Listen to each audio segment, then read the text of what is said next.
only got to watch the last. All right. I don't watch it, let's just pay them, do Yeah. I take that back, I've watched one of them. Because I was confused about one thing, That was the one that lasted 10 minutes. probably.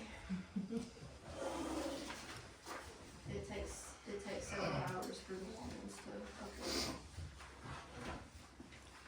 This one makes sense. If you look on video of it.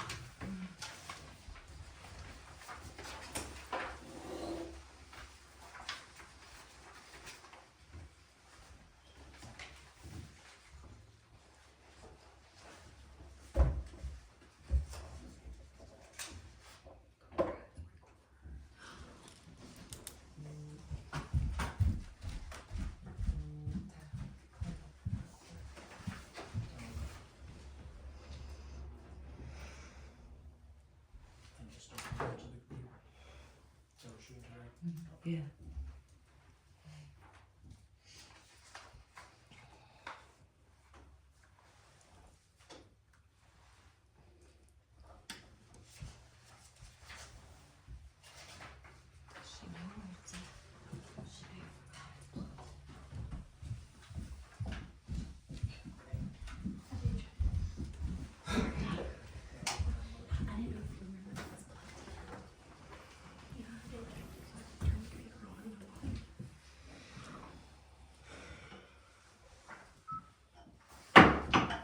Good evening, everyone. Welcome to our Thursday, January 15th workshop. Let's please stand and say the pledge. I pledge allegiance to the flag of the United States of America and to the republic for which it stands, one nation, under God, indivisible, with liberty and justice for all. Thank you. You may be seated. Chief, would you like to say a prayer for us? It's your call. Please say a prayer for us.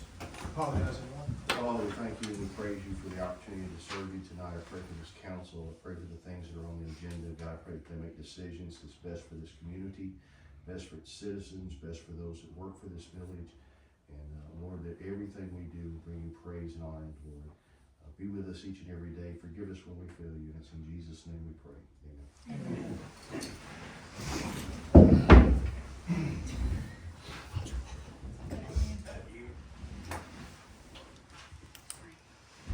Verification of quorum, Ashley Anderson. Here. Tyler Gordon. Here. Joni Lindsay. Here. Joshua Welch. Here. First thing on the agenda tonight is a discussion of the December 2025 financial report, if anyone has had a chance to review it. Have any just concerns or anything like that regarding those? Have you guys had a chance to review them? One thing I had a question on,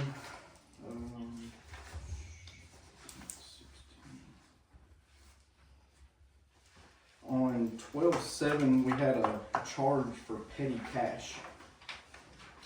That would have been for us putting cash in our tax drawer before we took tax collections. Okay. What is that total? $200? I believe so. Yeah. Because wasn't sure because I don't have that on a P&L as an account that we have. Gotcha. Yeah, we had pulled some cash out of the bank just to have change in our tax drawer, because when taxes were coming in, we had no change in the drawer, so. Okay. I had a question about Haley. I don't know when that is. There's an $80 payment to Haley. Haley. I Out of what account? out of the general ledger account. Hang on, let me see.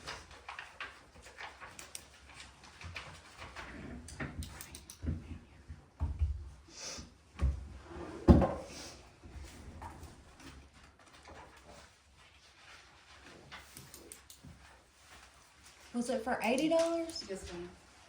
I think that was an overpayment on a ticket, Okay. Oh, that's right. if I'm not mistaken. That's right. Okay. She paid online and paid too much. Okay. I can double check that for you though, because I Well, I have. don't have where I wrote it down somewhere. Well, I'll double check for you Okay. and let you know.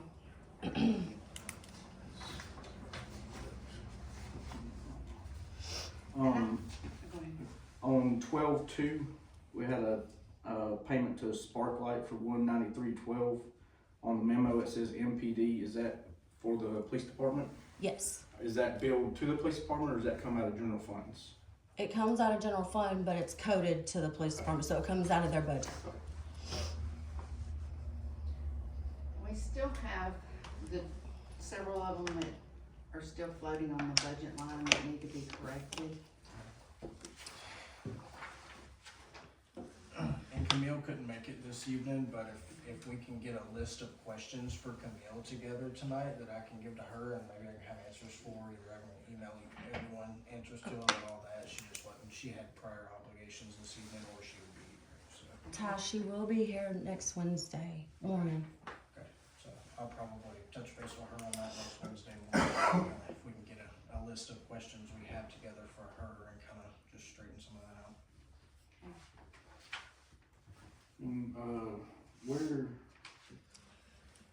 Does the water department have a phone or internet? No.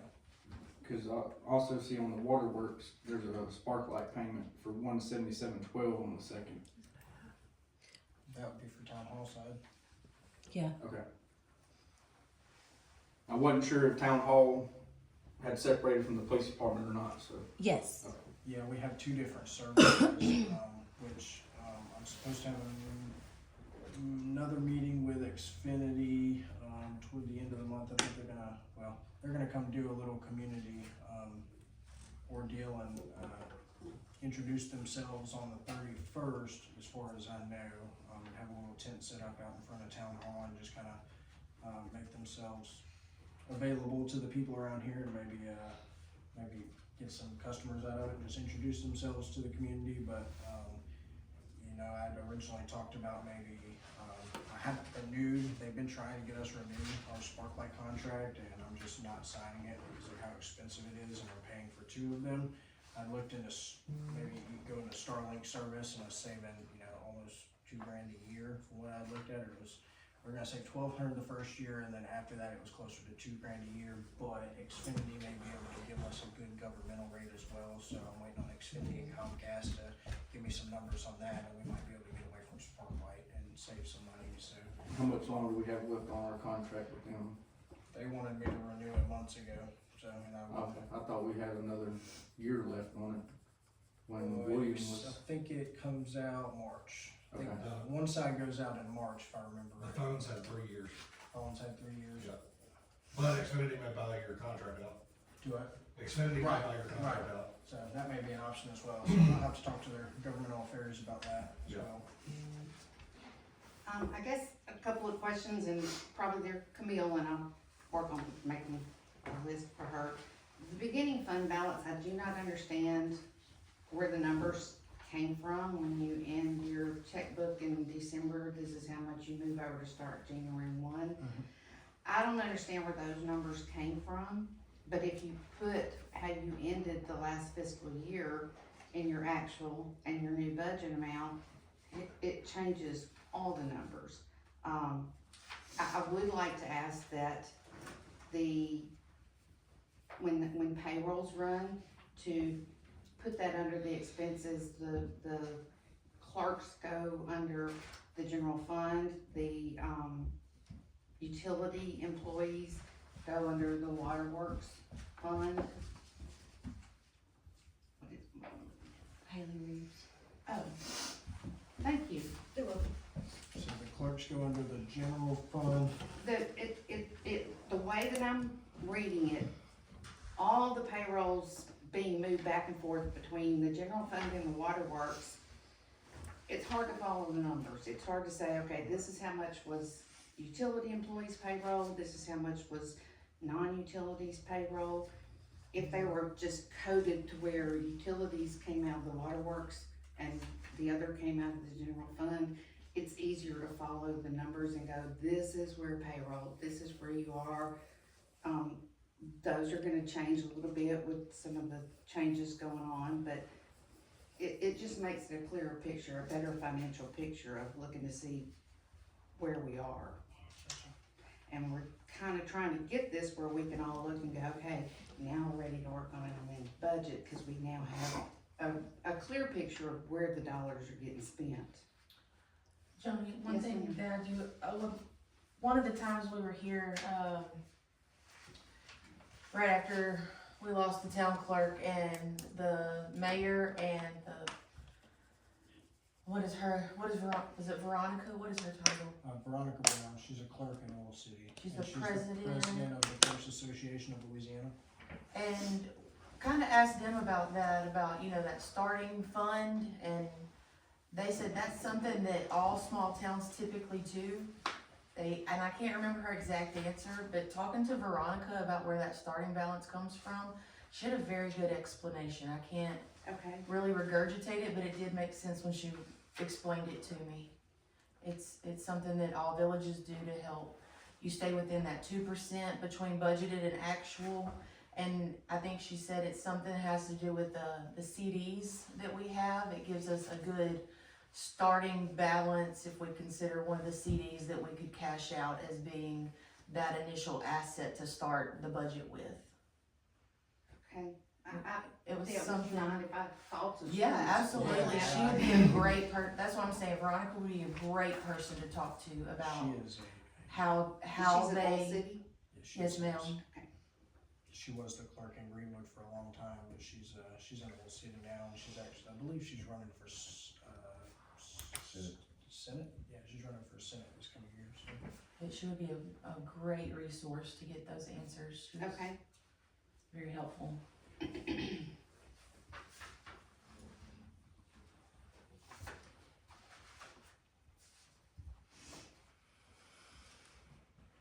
got any other potential concerns or questions with the December 25? Not specific, no. Y'all wanna move on to the next item? Alright, now we're gonna speak about previous and existing financial concerns, just in general. I think really mine kind of goes back with what I said as far as, I'd like for us to get this cleaned up where we have a really clear picture where we go into budget amendment discussions and looking at our numbers. Again, I'd be happy to come and meet with Camille. I'll be honest with you, I'm concerned about that. You and I talked about that in December.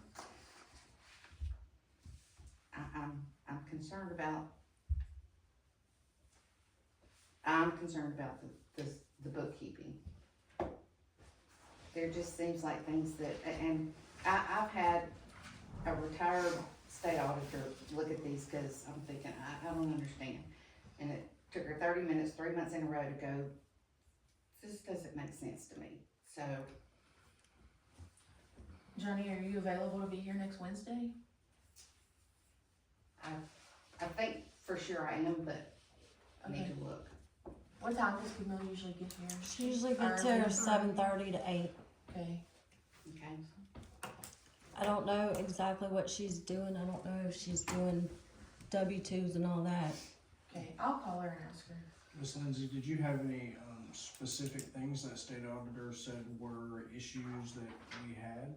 Well, one of the concerns was the beginning balance, and I would like to visit with Veronica and understand from a different view on that. The breakdowns, the payrolls, why we're pulling money from one account to the other for payroll when they could each come out of their own separate accounts, and then it wouldn't be an issue on it. The contingency fund amount, we don't have that money in contingency fund. If we were gonna kind of look at that as a CD, that we've got that amount in a CD, then you wouldn't need to start the budget with a $50,000. So it's just, I just don't understand. Because if you look at all these, and the fact that we took last year's budget and carried it over for this year, y'all just moved the numbers. According to Camille, that's what the budget was approved, was just last year's fiscal year budget was moved into this year's fiscal budget. You had a lot of pay increases, and they're not taken into account in the new budget amount. Okay, I've got copies of those actual, budget amendments whenever me and Camille sat down this past fiscal year and went through every single line item and we re-looked at everything, and I've actually got those original papers of me writing and changing what we were changing on the budget. Some of them increased, some of them decreased, so I need to actually look at those and compare those with the current one and verify that. So you're basically saying last year's was essentially copied and pasted, right? Well, that was my understanding from Camille and Okay, I need to look at that before, because that we they sat took down last for, year's numbers. yeah, we sat down for several hours last year and went through each individual item and made changes to it, so I need to compare those with what we're actually, looking at. Right, to make sure that we actually have this fiscal year's budget that was approved Right. by the deal. There's also it's not budgeted in here to pay for the annual audit. That's a little scary, cause the contract says when he presents it to the council, he gets paid. So that's 17,000. Around that, yes, ma'am. That, that should be coming, we should be paying that right now. Every time, every year. And I was a little confused on that because I kept thinking that the 7,000 was the audit and it's not, it's. That was Yes. when it was not a partial audit. What's it called? It's like a quick look at it. Yes, And but look that back was at last before year and we this year. got more income. I think it goes by the Well, they do income. both. They do Okay, the okay. the quick audit and then they do a complete audit. The first one is around 7,500. Right. The second one, the annual one that goes to the state is 17,000 and is not in the budget that I. When I first started, we were only doing the semi, like partial. I was like, okay, well, yeah, we've got 7,000, and I'm looking through it, and I'm going, no, we, go back and you pull it, and it's, no. Right. So that's a big concern, is what are we gonna do about the So can I 17,000? ask you a question? Yes, ma'am. On the payroll thing, are you wanting everybody that gets paid out of water to get paid out of water and everybody out of general? Yes. Is that what, so it'll be more clear? Police department is out of general fund, but it still Yes. has its own payroll line. Correct. Clerks have a payroll line in general ledger. Correct. We have a line in general ledger. So are you wanting like the maintenance guys to Yes. have a line and that kind of thing? Yes, Okay. in the utility fund. Right. Okay. Okay. So if we have a payment coming up to the auditor of 17,000, we are currently negative 75. So we have $75 in that auditor budget. I can tell you after we paid the $16,000 water bill this morning, we've got about $1,700 left. Don't know about that though, but yeah, we definitely got some. Of course, we do have water payments, which should start Rolling in. rolling in. Tomorrow's Definitely gonna tomorrow. be. It'll look a little bit better, but that water bill was 16,663, is that right? Yeah, close to that. It may have been 683. I can't remember. Do we have a plan on how we're gonna pay the auditor? We might have to do like we did before and make payments. Me and Camille did move, basically 50,000 from, general, from that, the Dollar General sale. We basically moved it into a separate place. It's still in the account, but on QuickBooks it shows it's not there, just so that we don't, like, pay bills or whatever, we don't spend that money. That way we have at least some type of reserve for basketball court related things and, Parks and Rec. So, we did make that. Camille can explain that a little bit better, how she moved that, but it was just to keep us from spending it no matter what. So nothing crazy happened and we paid something and then all of a sudden we didn't have any money. So I'll make you guys aware of that as well.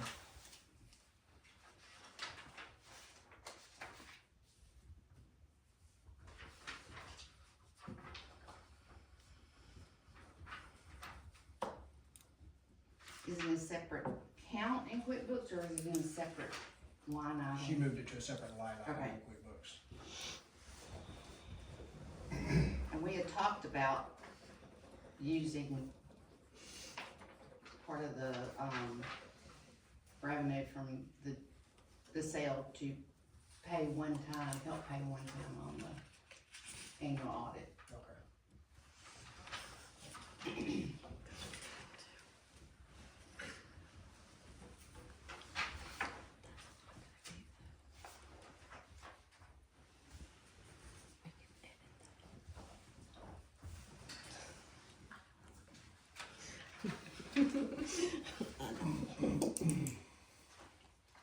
So it's kind of, I mean, it's one of those things that's, I guess, kind of concerning to me. Things like on the backside, like that Dollar General deposit, kind of just sitting there in the background of QuickBooks that we don't see on our side. Right, right. So, and That's a question I can. and it's like, you know, like the petty cash, I saw it went to an account that I don't have on any P&L. Are you saying the petty cash on the bank statement? Yes, it was, I That's- saw it was showed it was deposited into an account that's not listed on the P&L. Right, right. I think that's the way they listed it. I don't remember how it's listed in QuickBooks. Because I don't remember what the account number was. It was 1-1 something. It was 12-17.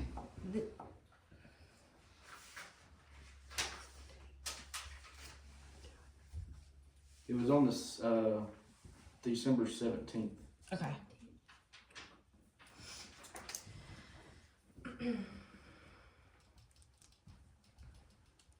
I can look into that for you. Okay. You could look at that and Josh, it was a deposit into a petty cash account? yes. Okay, so wouldn't that account just be the fact that you have cash? Like, Well, like you've got a box or whatever they keep it in? Well, we don't have that on our P&L, so we don't know about it. It's in the background that we don't know about. He's talking about the I profit. got you, on the P&L. Okay, yeah, on the report.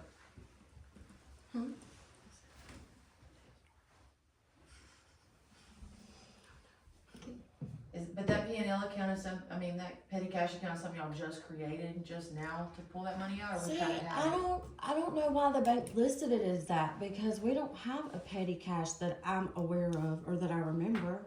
So the $200, like though, to have change, is that, I that just, think we just pulled it out of general. Yeah, we just pulled it out of the general. Me and Ty both had to sign for it. I got you. But Okay. but I'll check into that Okay. for you.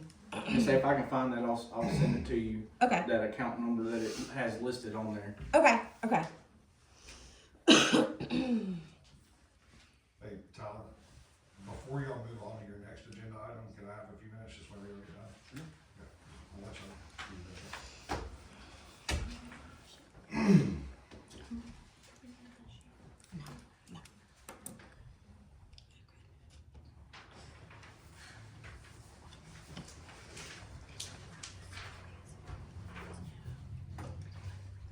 I don't need this, you can't see the details of what they're for. So I was just asking, I'm gonna let you shred this, I guess. Did you take the minutes behind it? I wrote in there. Yes. Okay. Okay. You just can't see Well, the QuickBooks. I can show you on my No, that's fine. Oh, okay. I just didn't know what, I was just asking, cause I can't see, you know, you can go in and look at details on everything, and I couldn't see that, so I was just. It's all good, thank you. Yeah, it was a funds transfer of $200 to account 1-10506. 1-105. 06. I'm just as stumped as And you that's are. on the general fund registry. Okay.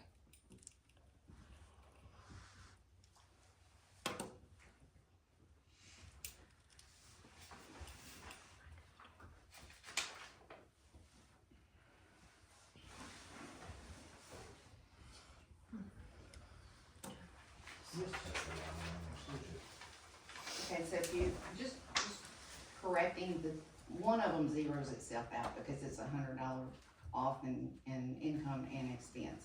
If you correct that one that's been there since September, and if you take this out, which we don't have that money, then here's what you actually have.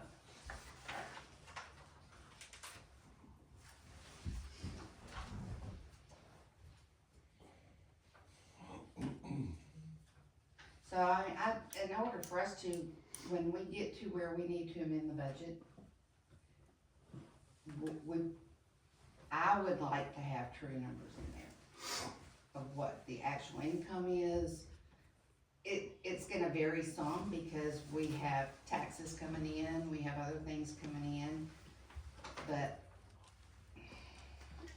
I just don't understand putting a plus in there, an income in there.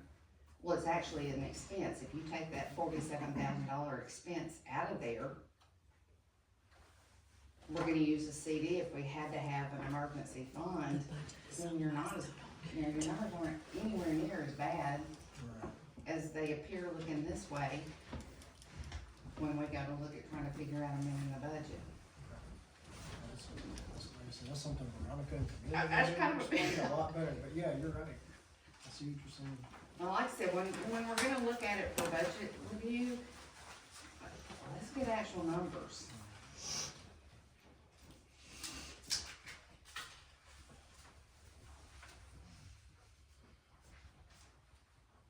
That's all I have. Anybody else have anything or need a moment? I'm good.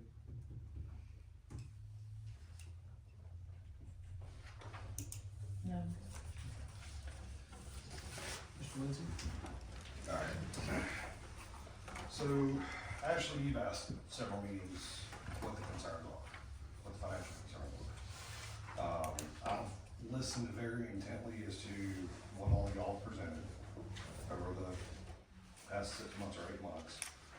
I've started doing research, and I'm gonna start by saying I'm by absolutely no means a CPA, I'm by absolutely no means a lawyer, I'm by absolutely no means anything other than a researcher.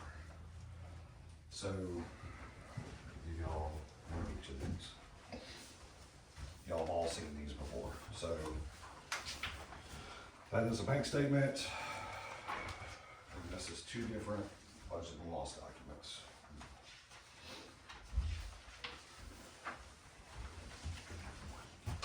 And if anybody else would like a copy, I'm sure somebody would be willing to make y'all a copy. So, first, I want to say on the legislative auditor's website, if you just Google search the documents, anybody can Google search it. The legislative auditor puts out handbooks. It's the local government budget act handbook, the open meetings law handbook, the public records handbook, there's like three more. The mayor's handbook, the mayor's court handbook, all these different things for municipalities. They have a handbook, and in that handbook it has a description of the law, the statute number. It has all relevant attorney general opinions that go along with it. It's basically anything you would ever want to ask questions about those topics. So, just in my research on the budget itself. So this comes from, I believe it's RS 39 starts the budgetary section, 391311. The adopted budget and duly authorized amendments shall form the framework from which the chief executive, which is the mayor, and the administrative officers and members of the authority of the political subdivision monitor revenues and control expenditures. The chief executive or administrative officer, the mayor, for the political subdivision subject to public participation, shall advise the governing authority or independently elected official in writing when. Number 3 is actual beginning fund balance within a fund fails to meet estimated beginning fund balance by 5% or more, and fund balance is being used to fund the current fiscal year. So, the topic of the beginning fund balance keeps coming up. So the beginning fund balance, if you're balancing your checkbook month to month, you move from December to January. If you have money left over in your account, that's your beginning fund balance to start the month from January 1. If you're figuring that money into your budget, in that January budget, 10 or 15 days in advance of moving to the next month, but something comes up and you don't have that money, you need to amend your budget based on the money that you have.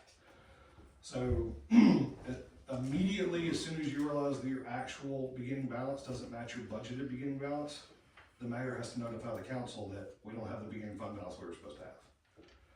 And Neil, correct me on any of this if I'm wrong. No, I mean, if it's more than 5%, Say it again? anytime there's a variance of more than 5%. In the beginning fund balance. Yeah.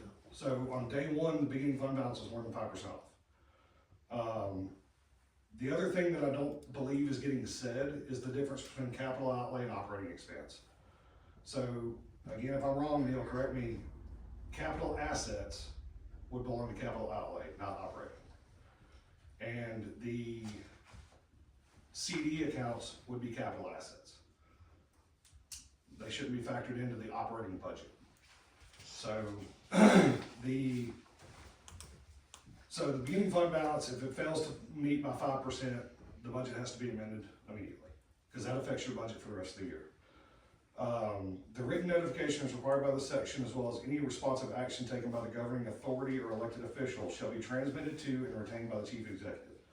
So Tyler, when you notify the council in writing, you have to keep a copy of that notification. So when that notification goes to the council must immediately take action to get the fund into balance, which would be by ordinance instrument. So again, that was 1311. So in the preparation of a budget, the chief executive or administrative officer, the mayor of a political subdivision or the equivalent thereof shall prepare the proposed budget. So it is the duty of the mayor to prepare. The budget document setting forth, he must prepare the budget document setting forth the proposed financial plan for the general fund and any special revenue fund, and shall include each of the following in the budget. This is the one that nobody ever thinks about. Nobody ever knows, nobody ever sees. Tyler, you probably had no idea this existed.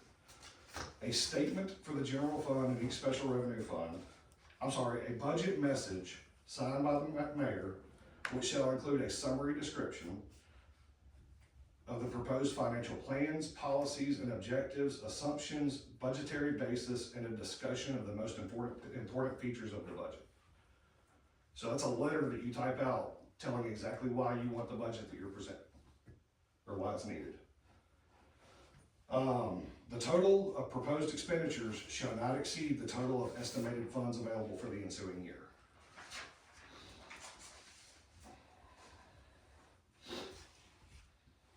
When the governing authority has received notification pursuant to 39-1311, so when the mayor notifies the council, or there has been a change in operations upon which the original adopted budget was developed, the governing authority shall adopt a budget amendment in an open meeting to reflect the change. Because when you're notified, you shall adopt a budget.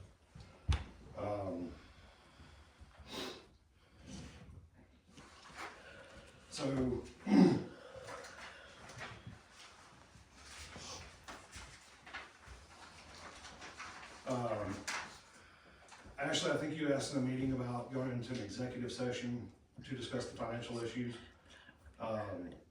All financial discussion must be taking place in an open meeting. There's a statute, Neil can help you out with it, discussing exactly what can qualify for an executive session. The budget can never be, as far as the council's concerned, it has to be deliberated publicly.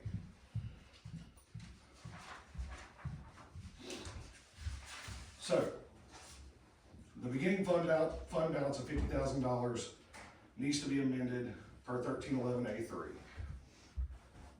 There needs to be a budget message created and signed by the mayor to include summary description of the proposed financial plan, policies, and objectives.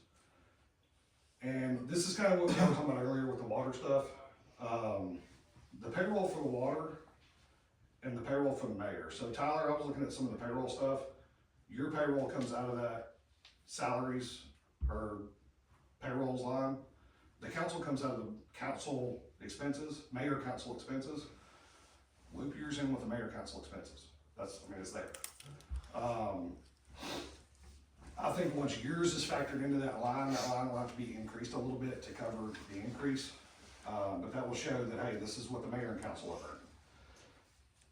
have the water can be paid directly from the water account. So when y'all run payroll, and Camille knows this, you just select which bank account you're paying it out of, and it will direct deposit from that account.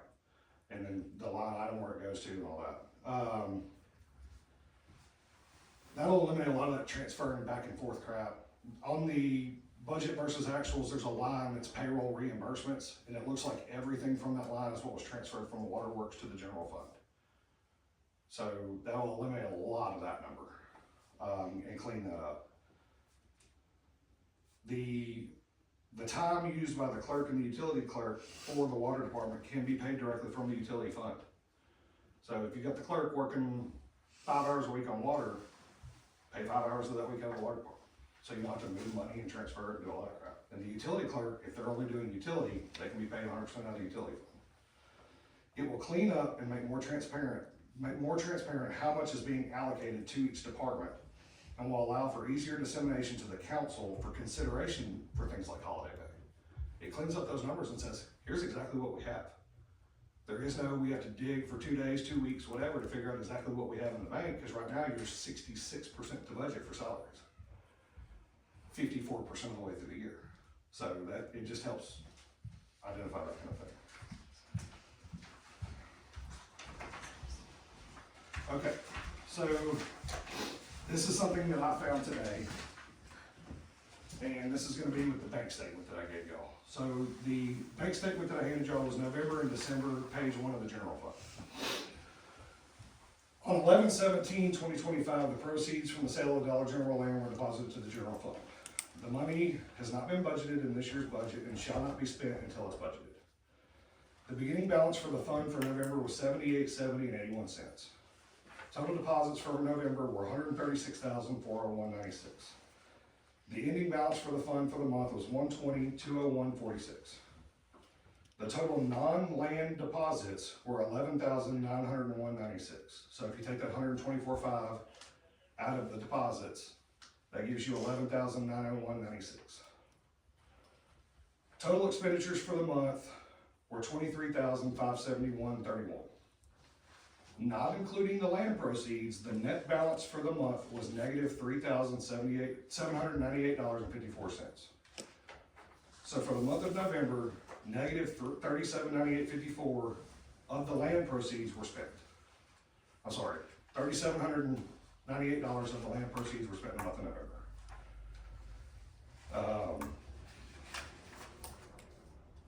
So you start December with the negative $3798.54 from November. Add the $22,341.78 for income from December, and the $44,233.43 of expense. And at the end of December, you get a total amount of land money used at $25,690.19 of the $124,500. You now have a balance of land money at $98,809.81 of the Dollar General land money left without council authorization for any allocation. And the last note, in my opinion, resolution 3 should be an ordinance, because it's dealing with holiday pay for employees. But that's all I got. Thank you. Thank you. I have a question. So you're saying that money that we got from, so what they paid us for the Dollar General, Okay, that money's already been spent? $25,000 of it. Okay.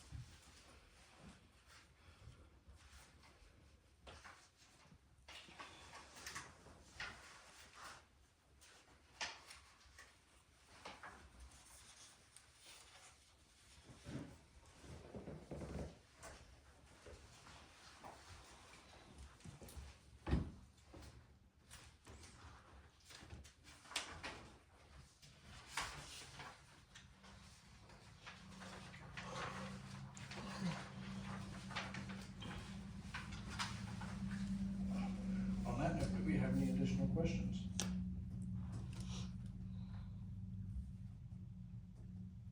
have to make a budget amendment now since you've spent the money that you didn't recognize as income? Yes, we're probably gonna have to make a budget amendment.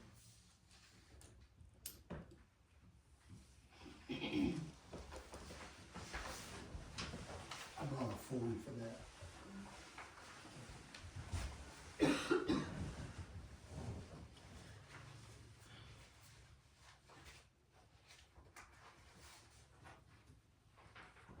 Obviously, you don't have to change all those figures, but you would, amend it using that kind of procedure.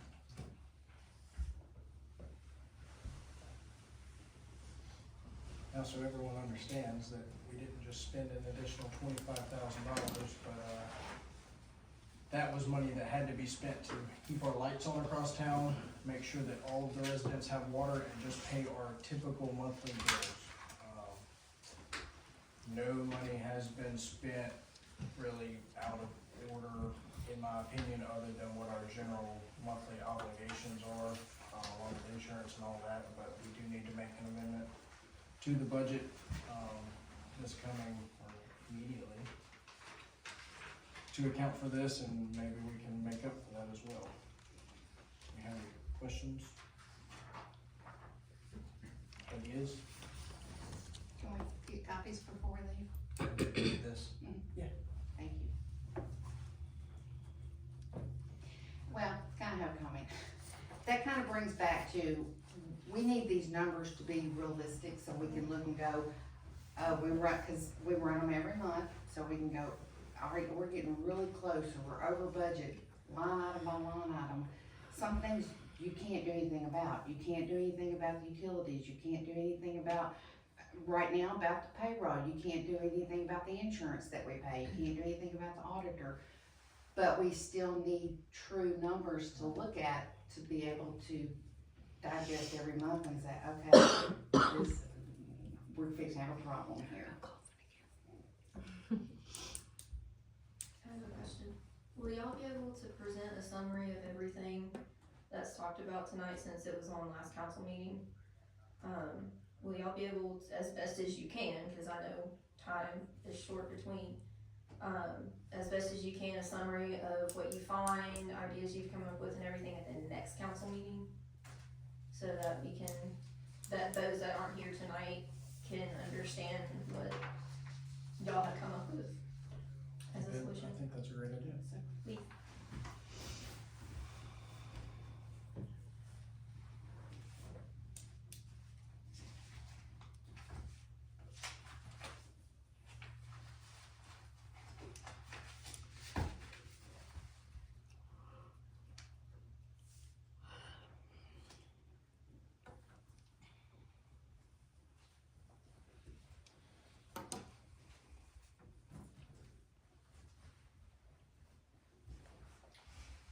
I assume somebody's doing minutes of this work session.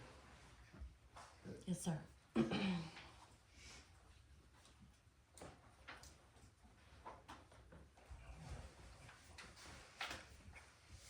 Anything else before we move on to number 3? Okay.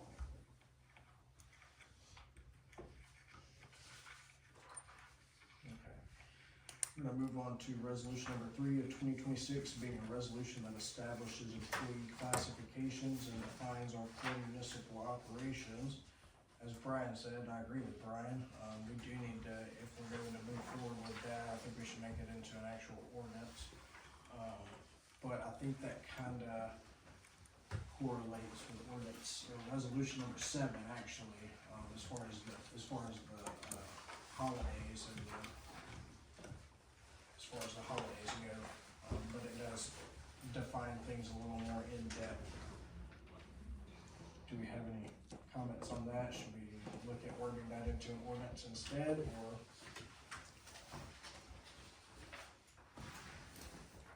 I'd like to move it to an ordinance and then be able to just review the ordinance, and if we need to make any changes or suggestions once we get it as an ordinance, since it has to be paid.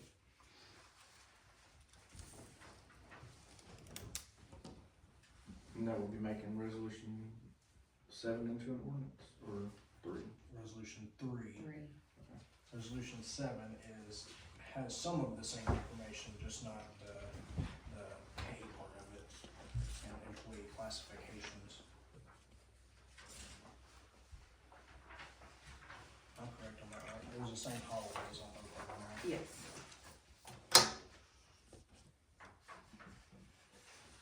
So, quick question, if I can.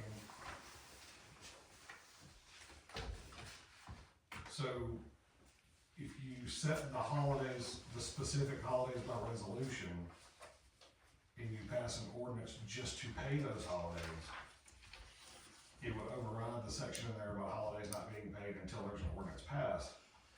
That way, if you wanted to change the actual holidays, you could do that by resolution, and not have to pass a new ordinance to change the holidays.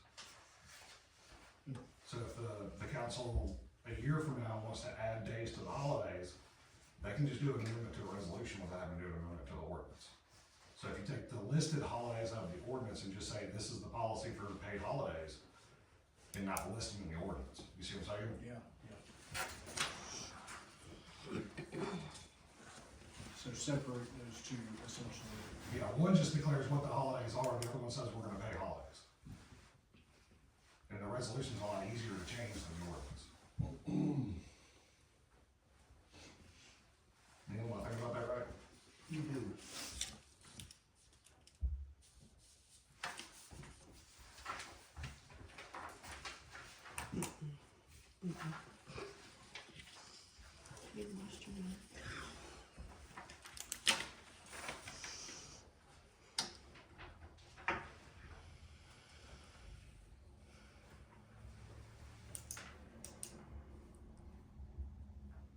Okay, we're gonna move on to number 4, being resolution number 5 of 2026, being a resolution that the Board of Aldermen adopt the job description for the position of village clerk.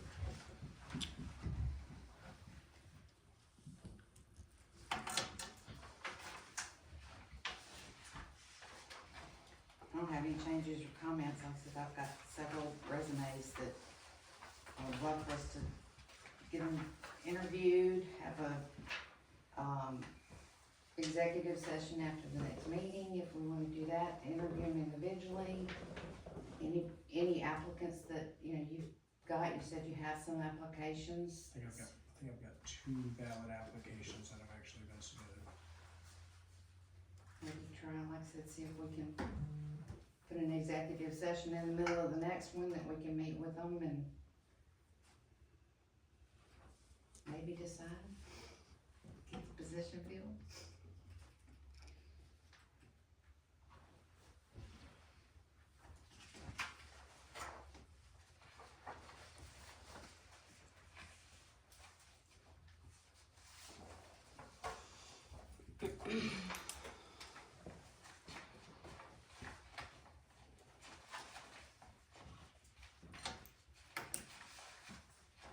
And I've got some extra copies where I just simply took the responsibilities. It's not the resolution, it's the meat of the resolution. I've made extra copies if anybody has anyone that they would like to have a copy to see if we have any other interested parties for applications. I've got 4 extra copies here that you're welcome to if you want them. Did y'all fully decide on what the description's gonna say? No, we have not, that's why we're here. Well, this basically just comes from, the responsibilities is pretty much what Christie had given me, and I just took them and put them in the same form that Larson Act says these are the jobs. I used her job list and just worded it the way the Larson Act has for a village or town clerk. But as you recall, the suggestion was made at the last meeting that you had desired after the required qualifications, so that you had a little more flexibility in terms of who could apply. Agreed, I did like that. I have a comment. So y'all were talking about the different things that were requirements like Excel, Word, QuickBooks and all of that. I wouldn't necessarily say that's a wrong to put on there, because if that's what they're gonna be coming in to use, they should be has some basic knowledge of at least Office. So maybe somewhere in there, something about training in something, like in QuickBooks if they actually don't have any experience in that, but otherwise they're a candidate. Maybe not necessarily like on-the-job training or something similar to that. I don't even know how that would be worded, but. Yeah, all of these things that are currently listed as requirements are things that are trainable. Right, I'm just saying like. Another issue that we run into here is, I'm not real sure how we bring somebody else in and how are they supposed to learn any of the operations? Well, that's what I'm saying, like if We have no someone, one in-house to show anything. I've learned a little bit here and there about how to collect water payments and stuff like that, but I'm not fluent enough myself to even do it, and I can train somebody, so. well, that's what I'm saying, like even if you have to send them off for training or have someone come in and offer training, but as someone who looks at jobs, when I see requirements and stuff that I have no idea about, they don't say, we will train you, we will help you figure this out. It's like, this is required. Right. And a lot less people are gonna be like, okay, well, I'm not even worried about it because I don't know how to do it. That's where I'm coming from as someone who looks at jobs, maybe somewhere in the description or something. You know, you're not gonna just be thrown in if you don't know fully how to use the system or whatever. Right. Just trying to offer a different perspective.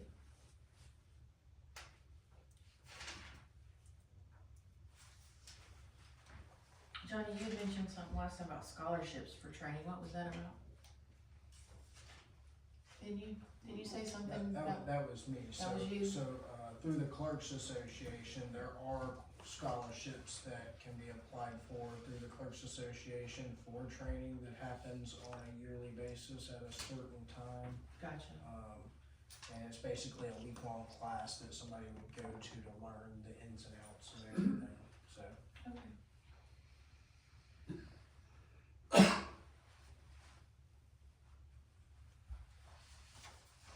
So we pretty much in agreement that these are desired qualifications and not required qualifications?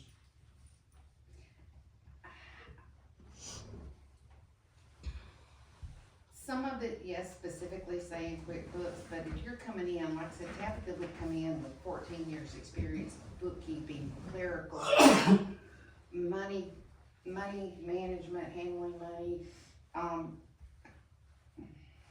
Still, with the current listing qualifications, it makes her exempt, she can't do it. if I got hers, if she gave a resume with an application, a required qualification, and the only requirement that she did not meet was a high school diploma, I would sit down and say, she is our best applicant, can we sit with her and ask her, can she work on getting her GED? I think if you don't have applications that are anything but they have a high school diploma, then, I mean, all of it, That's why we're throwing the word desired in Yeah, there. that's why I'm making sure It we have makes that- flexibility with this. Makes that qualification be desired and not so if you necessary. had applicants that had high school diploma, had some bookkeeping, had clerical, had worked in a retail where they dealt with customers, they dealt with money, they would be, I guess, more highly considered than someone without those experiences. Well, yeah. Okay.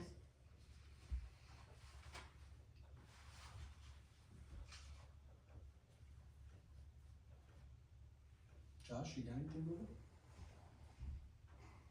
I'm on the fence.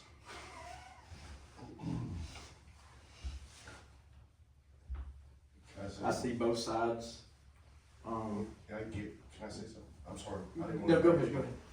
I get what y'all are trying to do. If you read in statute, shall or may, big difference.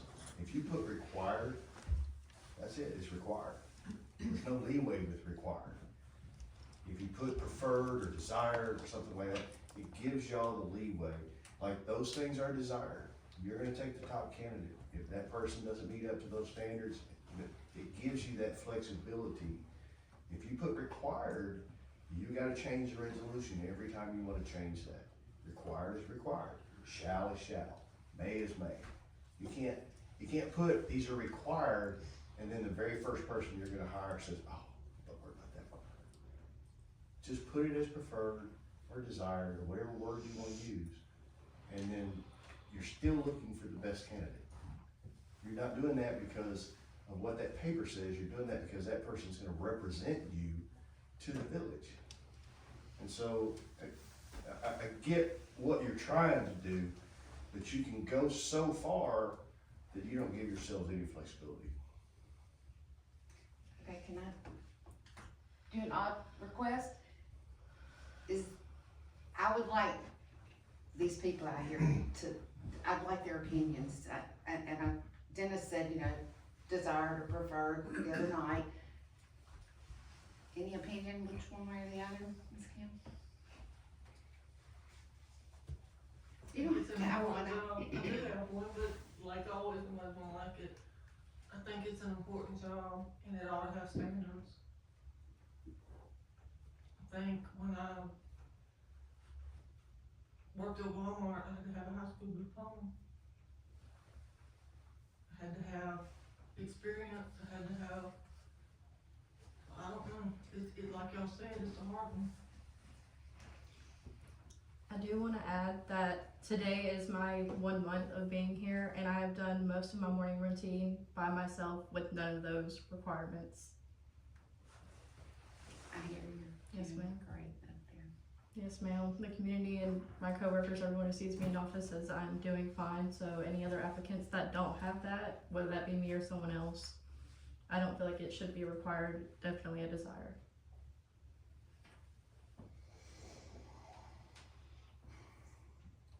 Kind of where I'm at right now, sitting on the fence.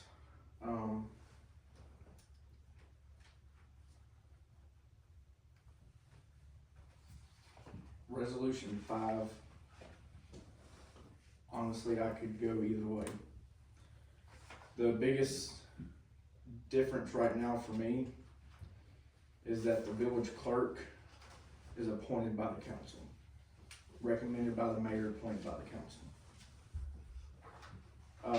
If we had 10 resumes sitting in front of us, the mayor picks his choosing out of that, makes his recommendation to us.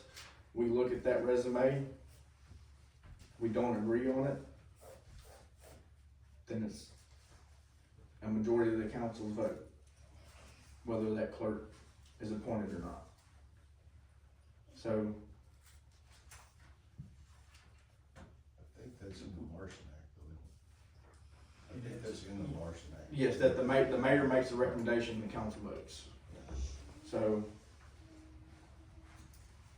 if a majority of the council, if we changed resolution 5 to desired qualifications, it would be up to the council to still accept that person if they didn't meet all of those expectations.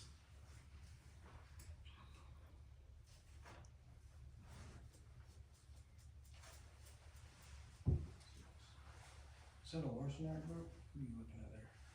Larson Act. Larson Act. 30, So just- 38(6)(a). So just like you said, Johnny, if we change it to desired, and we had somebody that met all those qualifications, like Tabitha, if she came in with the experience and knowledge that she has, but didn't meet one of those qualifications, we as the council could approve that. Okay, If that makes any sense. if the applicants are gonna be considered, we have multiples right now, we have, you have 2, I have 2, that we can all really look at them and at least give the mayor our opinion on this one, or I'm concerned about this on this one. And like I said, I'd like to have an executive session so we can all interview them at the same time. I will go with desired. And are we good with that same thing on the utility clerk then? The utility clerk serves at your pleasure to be, at your pay rate, your pleasure, It was so. on there, so And that's why I I know, wanted to so yeah, clarify. we're gonna fix that to desired, because I said that is, Can I actually, before we actually type that officially, I do like the wording preferred though. I do too. It sounded more professional, yeah, Good job, John. thank you, John. Thank you, John. One thing, one day. That's all it takes. Blind squirrel. On your utility clerk, and I read through your motions, but on the job descriptions, I think, We need to change. we need to change some of those, cause you don't want your utility clerk in QuickBooks for any reason whatsoever. And so can I make suggestions on that? 1 year experience as a clerk, government clerk, or private sector, bookkeeper, or maybe retail experience. Cause Customer that's service what customer facing. service, yeah. Cause they're always gonna Customer have service is a somebody, big deal. the clerks, Yeah, that would be a lot. they have, it's a lot easier, I mean, that even could, you know, yeah, they don't need all that. 16 years old, I worked every summer at McDonald's. I Too mean, many that's hands a on lot of QuickBooks customer is bad. service experience. While we're on the subject of QuickBooks, has our password been changed? Yes. Are we, do Um, we do a resolution to take Chris off the account? We have not done that resolution yet, we need to do that resolution, this coming month or at the next special meeting, if we're gonna hold another special meeting. Okay, so we can take off proficient in QuickBooks, but we would prefer they were proficient in Office and Excel and, okay. Other good thing about utility side of it is, Paystar, Easy Bill, Master Meter, all that stuff. Actually, we had an issue this morning with our meter system, and the guys from Windwater came up and helped us with an issue with it, but, we've got super great support on all those programs and good training opportunities for those, so, those are really the primary 3 things that utility clerk's gonna be working with for the most part, and we do have really good support on training for those in-house, so. And I apologize, y'all, I'm not looking at text messages, I'm watching my sugar, cause it was going down, so please don't think I'm ignoring you. With the note of removing Krista from all that, just because of the amount of paperwork that is required, would we wait until we get a new town clerk that we wanna add to those accounts before we remove her, or are we gonna do 2 sets of paperwork? I think it would save us a lot if we kinda did everything in one go, remove her, add somebody else at the same time. Well, either way, it's still a lot of It's paperwork. still a lot of Yeah, paperwork. but then She- you have to do it but twice. In my opinion, And if it needs to we're- be removed immediately, Okay, as soon as possible. okay. Cause I mean, I know Ashley went through the same paperwork, Ty, you went through the same paperwork, and I went through the same paperwork. It's a lot, It's a lot. Yeah. Sure. but, Yeah.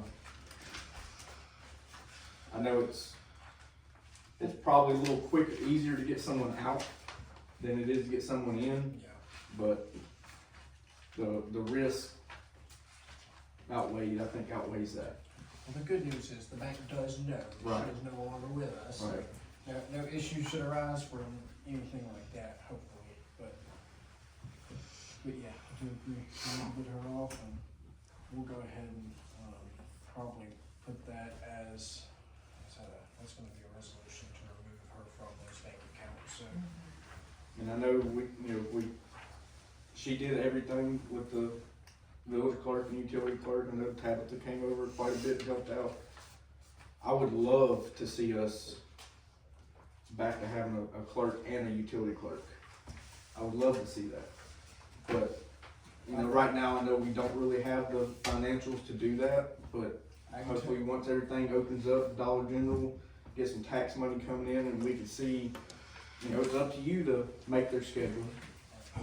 So, I can tell you, even with Tabitha over and Alyssa's done a really good job kind of catching up on both, and I've actually been in the office, what's today, Thursday?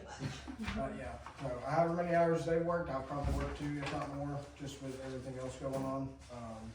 But I've done what I could to try to keep up with things myself on the computer, or 811 locates and just all that stuff that is not utility related, that kind of is clerk's job, and Tabitha's been amazing at helping with that. But even with all three of us in there, it's like, man, this is a lot of stuff. Yeah.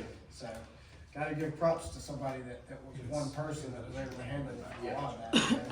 And I think, you know, that kinda goes back to, I kinda think it's important for someone coming in to have some kind of knowledge or experience, so. Well, I'm not hiring somebody that price. Right. Somebody that you can walk away from. Mayor, just a point, since you're the boss of that, you recall in 33-404.1, Hey guys, can I hear Mr. Neal, please? that the Board of Aldermen shall by ordinance fix the compensation of mayor, alderman, clerk, chief of police, and other municipal officials. So we get to that point about hiring a new clerk. If it's different than the ordinance that may or may not have been passed, setting the salary of all of you, then that would need to be set by ordinance. But you could backdate that ordinance to the start date, couldn't you? Make it official prior to. Well, you could set now, you know, the compensation of the clerk. And then if you have to amend that at some later date, you could do that, I think. I But don't they know if went you back can and backdate it. backdated the last I think pay rate for the clerk. we did. I don't remember how we did that back then. So if I remember right, the statute says the ordinance is effective 30 days after passing, 14 or 30 days after passing, unless stated on the ordinance a different date. That's correct. So you can have As his previous date. signature. Yeah, and that's what we did whenever she was hired. We, Correct. on the ordinance, it was saying at this starting date, Correct. this is what it Right. says, so. And you can make an ordinance effective upon signature. Yes.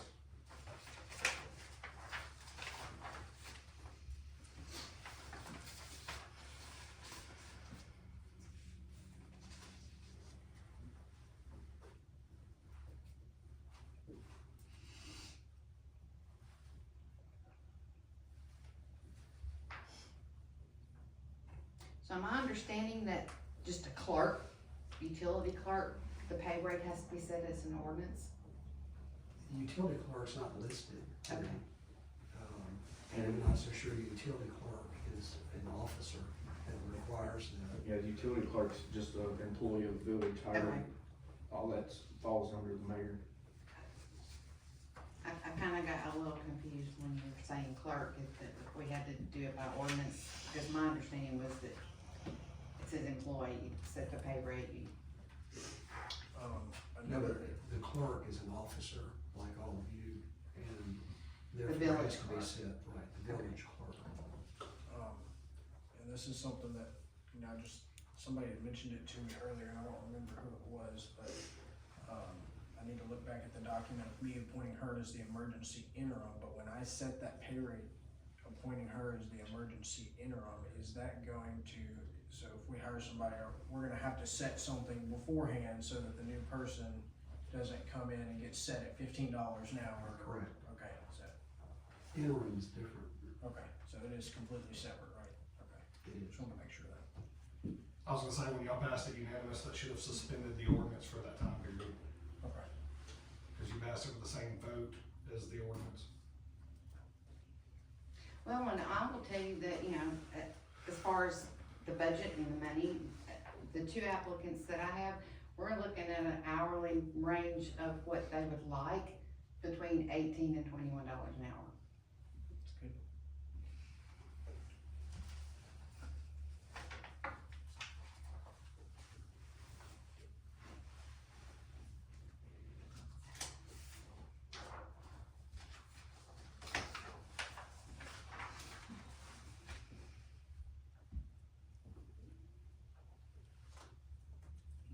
Okay, can we move on to number 6? No. Thought we did number 6. I think we kind of It's combined those resolution in number one. 7. I think we were Okay, at, 7. we were at resolution number 6, but number 6 on the agenda.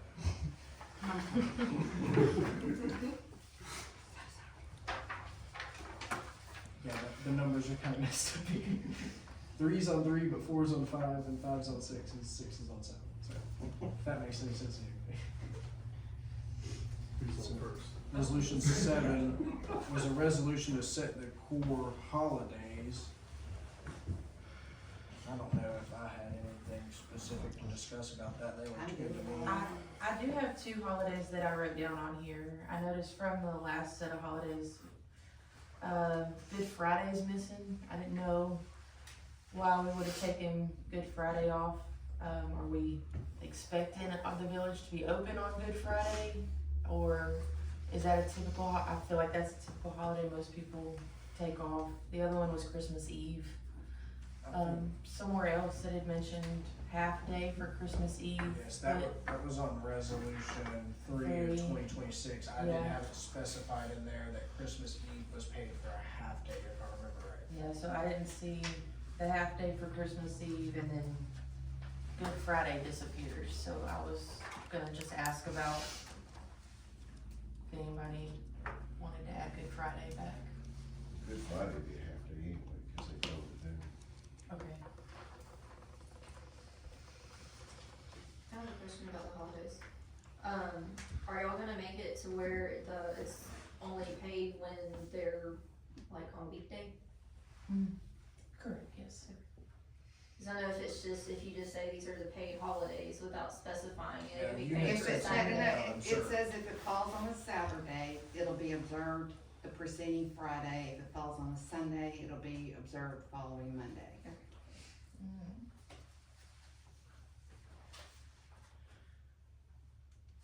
I don't think you have the same one. There's only like, No, I do, it says, it does say it. So there's only, So if Independence Day, 4th of July is on a Saturday, they get Friday. If it's on a Sunday, they get Monday. see, I feel like if it falls on a Saturday, that they would just work the Friday and Monday like normal. That's Why what would I we- was thinking. 'Cause Yeah, why would we yeah. close for 4th of July on a Monday? That seems strange. I would just say that if it falls on a Saturday or Sunday, that it not be paid. Okay. Yeah, if it falls on Monday through Yeah. Friday, then it's a paid holiday, but Yeah, if if it- not. It's just standard that's the way Yeah. that they normally will do it, and that's, Yeah, most my businesses, years it's are all Saturday. medical. Really? You don't get it. My company, Yeah. if our holiday falls on a Saturday, we recognize it on Friday before. I've never experienced that. I just don't do that. We don't observe holidays. I was gonna say, I've never, Okay, well, we can take that out. I mean, that's still up for discussion. I'm I'm not, talking about my company. We're 24/7. Yeah. Okay, so we're gonna take that out, and we're going to add the 4th of July, July Independence Day. Well, you got the 4th of July. What did you Good do? Friday. Good Friday. Good Friday I mean, how would our clerks like that? And Christmas Eve. and Christmas Eve. What about New Year's Eve? So, I mean, they're the ones affected by it, so. No, I know some places do and some places don't for New Year's Eve, and that's why I was like, I say no, you can I have say- shenanigans that night, have the next day off. While for we're, good time. Yeah. while we're kinda on this, I'm assuming y'all kinda read through resolution 3, how it specifies the employee classifications with utility and office staff, and I think that I'd have to dig it out, but I'm pretty sure it's set that utility is not going to get paid for any holidays unless worked, right? See, I don't think you can do that. That's right. I know think some we of need to them are ask federally very carefully, reserved, so I'm because not I sure think what if the you rules pay are. one, you gotta pay them all. Right. Now, the police department's different because just simply by law, he can control what's over there. Well, that was But a- I think as far That as was a question I employees wanted to go, bring up, cause I thought. about it. Neil, any input on that one? No, I'm sorry, I was trying to determine what the Federal Reserve Bank and other banks do on 4th of July.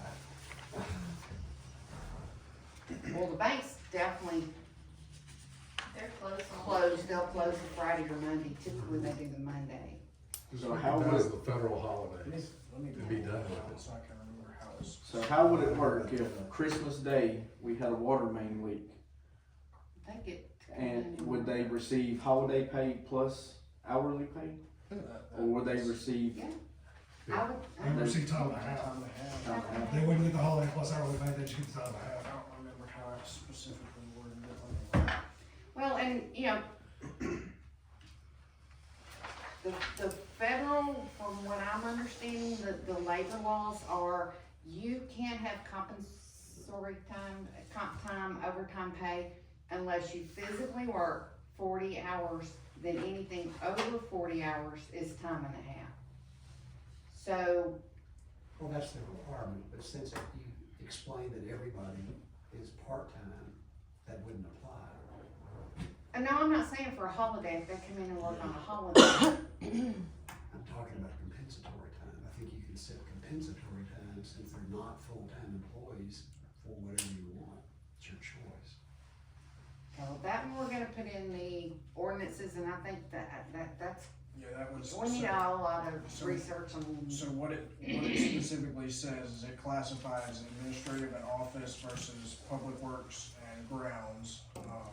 And then it specifies in here, that office and staff, will receive paid holiday compensation for the core municipal holidays. And then on public works and grounds, it says that they shall not receive holiday pay unless they, on days which they don't work, which that was the question I had, is that wrong? Like, is that, I Well, think let's that's do- federally, Turn that page back and let's do some serious research about that. Right. Cause I'm not sure about that. I can't make a turn back. Show you over here. that's what we're here for tonight. Okay. Okay, I do have a question. This is not gonna get voted on tonight, so are we going to put in the resolution, just like we did with New Year's Day, that we're gonna go back and pay them for Martin Luther King, or are we gonna be open Monday? That would have to be the ordinance. It's okay. That's all. It's funny that you mentioned that, cause It's the guys Monday. came in and asked, It's "Well, we Monday. off Monday a little bit?" It's like, I can come in and work. I said, we'll come in and work. But we You just got wanna know work? if we're Let them off. come in and work, I mean, I That's don't what I know thought. I what was to tell like- you, it's like, So. I don't have a problem with coming in. Do you? No, ma'am. Okay. I think the guys were okay with coming. because in and it working, won't you know, be officially a paid day Right. until that's approved, so. Let's just, I think the consensus was they wanna work. So- Yeah. So, can we take it off this year and replace it with Good Friday? Cause it's gonna be open, so, yes. Well, again, we're not voting on it until after the fact, so at least that would be on there for the next year, and we wouldn't have to necessarily Okay. change it. Cause at that point, the holiday will have passed, and so it won't apply. can we bring a cookie? Them blueberry things. So we're gonna add Good Friday and we're gonna add Christmas Eve, is that what I understood? Christmas Eve being Is a half. everybody okay with? Right. Okay. So Christmas Eve and Christmas Day, which this year is in Friday, Christmas Day Friday? Yeah. Like, while we're visiting it, can I start, should they work good Christmas Eve at all? Or should we add it as a full day holiday via Christmas Eve? I'm just curious. My guys work Christmas You're Eve. permanent. Okay, I'm fine This is working totally half a different, day so- Christmas Eve. Okay. It really doesn't bother okay. me. I mean, I know a lot of people do things on Christmas Eve, but it's usually in the evening time if they do, so I don't, that's. I know his it's mama's at the gotta dis- wrap Christmas presents, at so the it's discretion time of council, consuming. That was so- my only. Okay, Okay. alright, so 7, I have a correction of adding Good Friday, adding half a day Christmas Eve, and taking out if it falls on a weekend. Okay. Right, moving on to number 8, discuss maybe moving our monthly council meeting dates. This is something we kind of looked at just based on, you guys being able to review the monthly financials in time, for the meeting. I I just wanted to kind of throw it out there and talk about it. It is an option. I do know if we moved the monthly council meetings, basically to the third week of the month or something, I know that I wouldn't be able to move my court dates, just because of other obligations I'll have, that third Tuesday. So, I just wanted to throw it out and see what you guys thought about that, since it would give everyone a little bit more time, since for the accounts to be reconciled and you guys to get everything or review it, and just it not being directly at the beginning of the month. So, I was just kind of throwing it out there and figured we could talk about it. I have a question. Why did they move the court dates away from council dates? They used to be the same night. That's a good question. So you only Yeah, have meetings yeah, one. I mean, court's at 6 o'clock on the Tuesday before council right now, and then right as it stands, we have council at 6:30 on the Thursday. So One of the mayors did that. I don't Yeah, know. that way you're only getting Miss- meetings one night. Mr. Kaufman put those together like that, and it was a disaster. Was it? And that's what I was thinking. 'cause It was a Was disaster. it because there wasn't a lot of time in On a between? slow Yes. court night? Yeah, I think Yes. court was at 6 and council meeting was at 6:30, so. Yes. Yeah, if I've got a full docket in court and y'all are all standing outside, I mean, I might be in here for a while, so it just depends on what's going on. It depends Judge Judy. Whether or not you get just tickets or a trial or whatever you got. And I don't going on. have, what is the set court date right now? They're Oh, on, court the dates. court dates are the Tuesdays before council every Okay. month. So, we have court date on Tuesday night, and then Thursday night we have council meeting. What about, okay, I'm gonna throw it out there, what about the second or the third Wednesday or Tuesday? I would rather go back to Tuesdays, to be honest with you. I can't do the third Tuesdays because Okay. of my obligations with GCLA. Okay, Wednesday's church night. Yeah, I don't really care for a Wednesday night. okay, Yeah, that would possibly be an issue as well. well, then what about the third Thursday? Back to what the mayor said. It's just an option. I know it would give us a little more time to get everything reconciled and get numbers Yes. together for you guys, and it would give you guys more time to review everything before When meetings. do y'all reconcile everything? Camille reconciles on the Wednesday before council right now for my, right? She tries to come earlier if she can.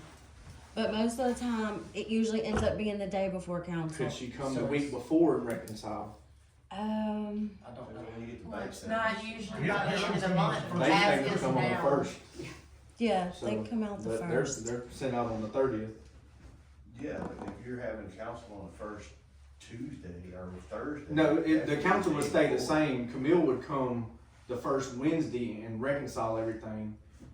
And then they can go ahead and send all of us the statements and P&Ls and all that, and that gives us a whole week to look at everything. I can discuss that with Camille and see if she's available to even be able to do that, and if we can do that, that'd be easier. So you wanted a week before? Well, if she come the Wednesday before, or, Wednesday before? Okay. or a week before the council meeting, that way. Yeah, if she's still coming the same week each month that she is now, that gives you a whole week in advance Right. if you move a week back, so.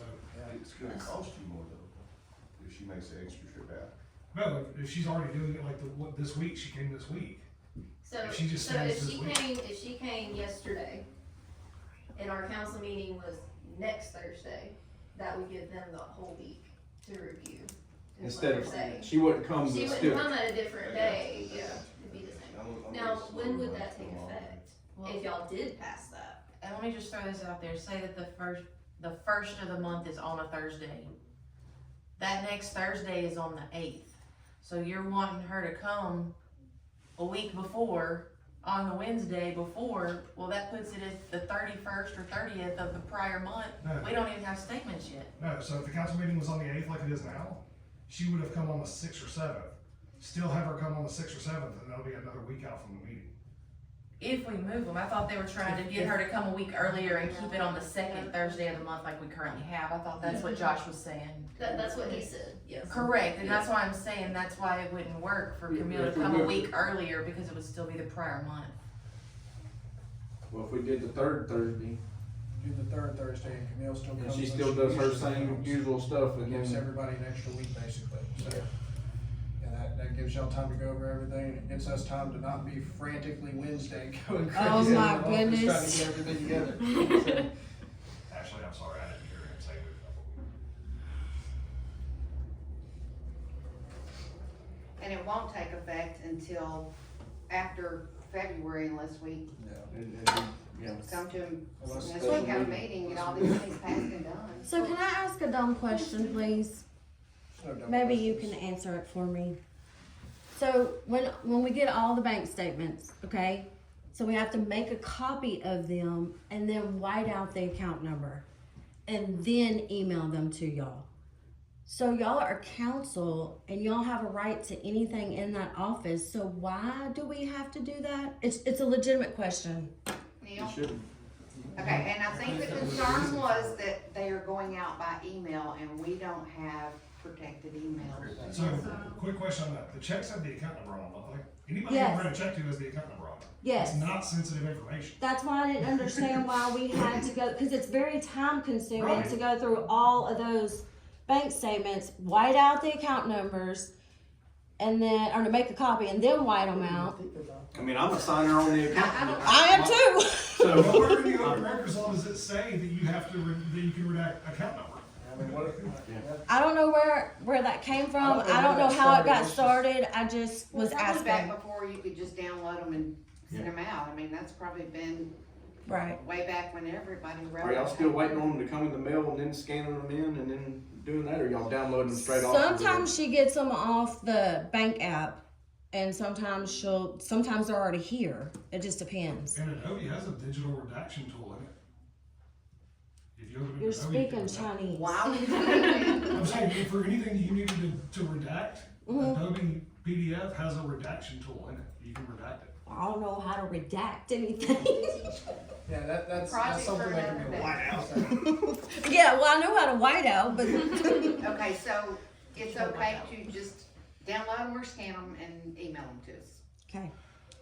right? Everybody okay with that? It's on all the check numbers. It's on all the check numbers. What's it matter? Mr. Neal, you're okay with that unless further discussion? Okay. It makes it so much easier. I mean, we have ordinances that have all the account numbers on them. I know. No more redaction. Y'all tell the federal government that. To y'all, Yeah. to y'all. Yeah, to the council. I guess that. I was about to say, Last if we statement wanted to doesn't come in make and sense look at anymore. anything, you'd have to I'm sorry, Dean. probably. So tell the federal government that. No redaction. If you want to You just copy and just paste it. overpay something and they'll write you a check. So resolution 5 and 6 will table to workshop. We're gonna make the corrections Will that'll they stay. have to be brought back up and then amended since they were already introduced? Well, the resolution, so we can still just I guess we. Because they were tabled as is. True, so do we just So do we- reintroduce them as 8 and 9 instead? Do we just reintroduce them? Sure. you can. Okay. That would probably make things a little bit easier. So 6 and 7 is gonna become 8 and 9? 5 and 6. I mean, 5 and 6. 8 and 9. Okay. On the front. And resolution 3 will become an ordinance Ordinance Yes. with some amendments needed. with some amendments. Right, taking out the Now, municipal holidays to a separate resolution. Are we going to amend the resolution that we did for the holidays? The one. Did we do one for, no, I'm sorry, for the meetings, the council meetings? Can we just That amend? would, you either amend it or introduce a new one. And that would override We it. can just, we could just do another amendment. Council meetings are set by ordinance. That's what I was just fixing to ask, because Veronica told me today that it was supposed to be done by ordinance, That's not right, we resolution. set them as resolutions, so we need to introduce a whole other ordinance anyways. Oh, So- yeah. And make sure you give that to the news media. If you change the meeting date. Okay. Please. So give that to the news. What's that? Yeah, Once it's once you approved. adopt it. From the desk of Mayor Tyler. There you go.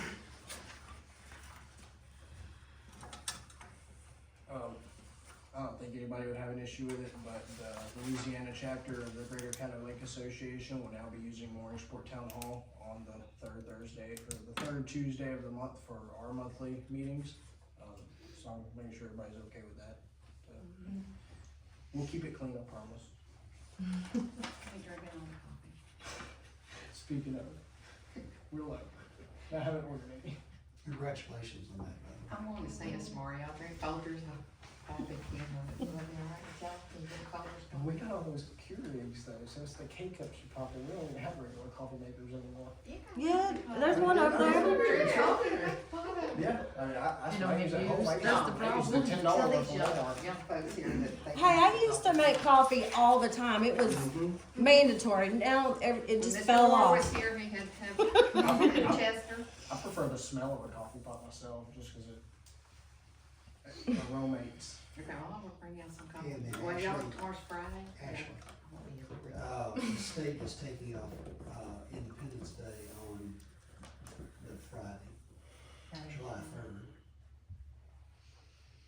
So should y'all just do it for federal, like just recognize all federal holidays? We can't afford to do that. Yeah. Just saying. Well, I mean, Is it more, 16 or 18 of them? well, I mean, more along the lines of how the federal, Which is With the holidays that we observe. Look, we just got our clerk over there tell us that she am I working these holidays for right now? So when the president decides to add 3 more federal And holidays that's the at the end of the resolution, year. right? What's that? The, just Listing the actual of the holidays. closing days?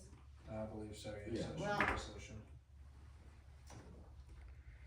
Input from Tabitha, what we have, is that okay for right now, and once we see in our budget that we can start doing some paid holidays, we can look at readdressing those resolution dates? Look, don't get me wrong. I enjoyed all the paid holidays, but I do agree that some of them were excessive. I'm not mad about it. Okay. So we're gonna leave them alone for right now. Good Friday, Christmas Eve, half day, and Christmas Day. We're adding Good Friday and half day Christmas Eve. And taking off. Yeah. Okay, yeah, the Independence Day falls on that. Well, and like, It's gonna be observed on a Friday, right? we're closed half day on Fridays, is that what you were saying? So technically, the paid holiday would only be for half a day on Friday, is that correct? Yes, you're really only adding one day, half a day on Christmas Eve, half a day on Good Friday. That way, Yeah. you want to talk. Total one. Yeah, total of 1 day, For this year. half a day Mayor. for Good Friday. That paper that Joni wanted before she leaves, can I have that so I can go make copies for them? Oh, yeah, if I remember it is. Yeah, I didn't see it, I was gonna walk up there, it wasn't And here. that, We've we're had seven. gonna get it over to my pile, cause we're not. That is what Neil handed me. That Yes. was- Yes. That was Hotman's budget. Yeah. I did Seriously? steal something, didn't I? Yeah, you did, you stole What is it. it? I want it back. I'm sorry, creating chaos. Thanks. What is it? So you guys see, It's Hotman's budget, basically, Your budget amendment. budget and everything. Is it online? I just had it. I Actually, did. I did. Other end of the table. Have all three copies? yeah, just make all 3 of them. Okay. copies, That way we can look at that.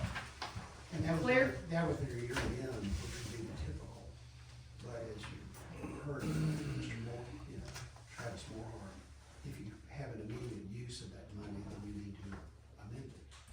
And so you had an immediate use, had an almost emergency use, so now you clear that up. So we're gonna go ahead and hopefully at this next meeting, go ahead and prepare an amended agenda, at least something, to get that taken care of, so we don't have a $25,000 gap. Okay, clarification, I'm not sure, New Year's Day, Martin Luther King Day, Memorial Day, Independence Day, Labor Day, Thanksgiving, Good Friday, and half a day Christmas Eve and Christmas Day. as they fall on weekdays. That's what I'm not sure I'm understanding where we are. If they're a regular working day, they're a holiday, if they're a weekend, they're just a weekend. Okay with that. Okay, so we are taking the entire paragraph out that says we're gonna adjust if it's a weekend. Okay, thank you.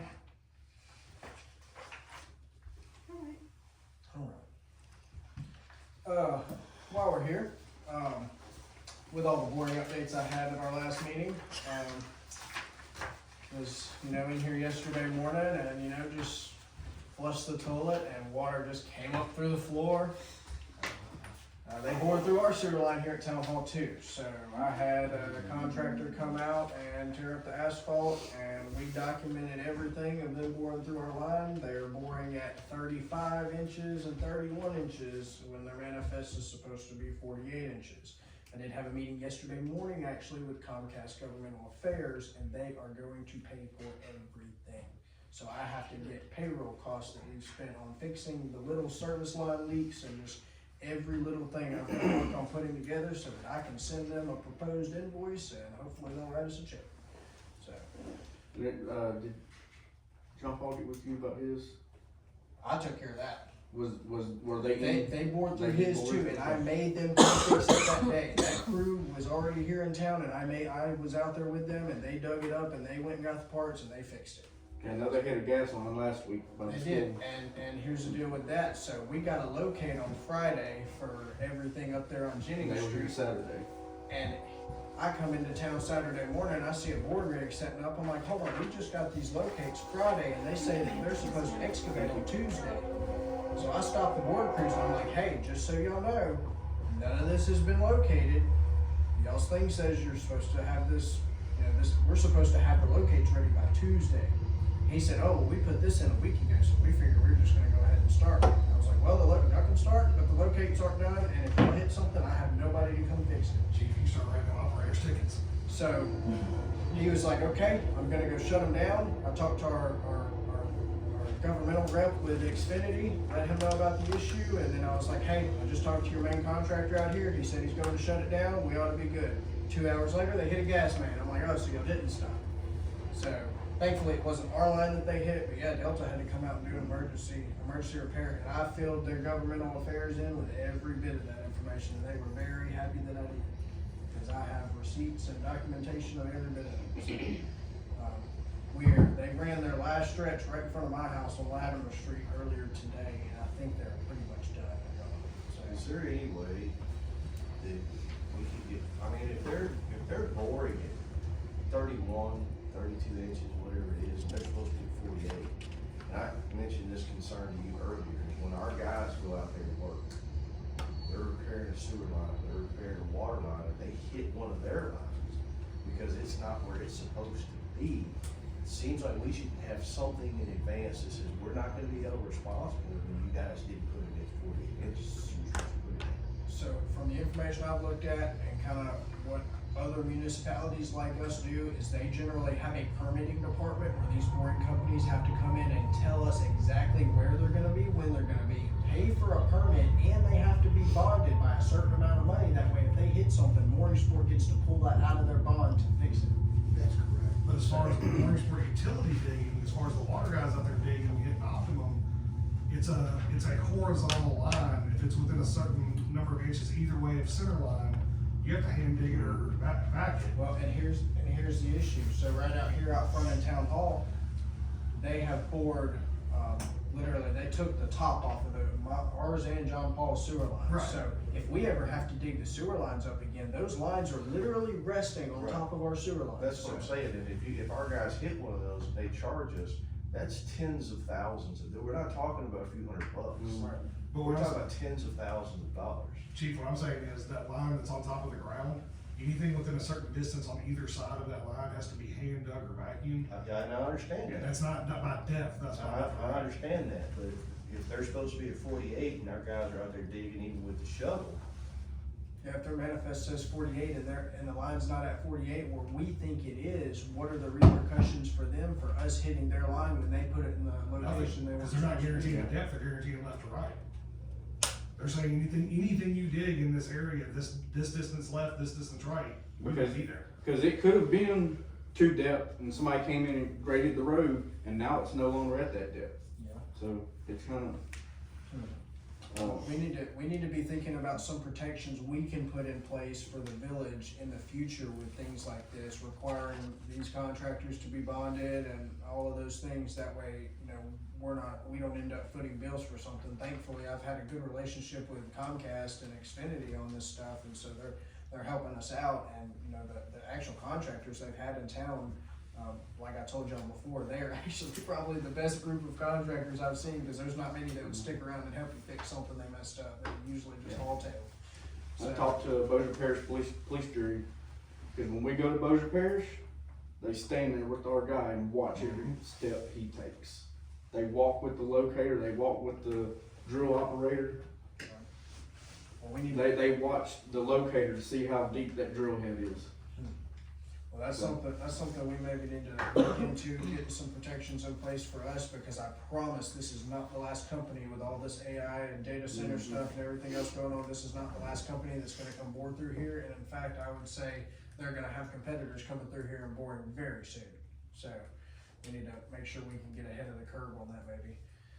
As far as what we're gonna have to do to, you know, authorize permitting and all that stuff, we kinda looked into it briefly last year, but I think we just we were like, yeah, this is a lot, so we're just gonna hold this off, but we need to work and see what we can all come up with on doing this the easiest and, best way to protect the village, so.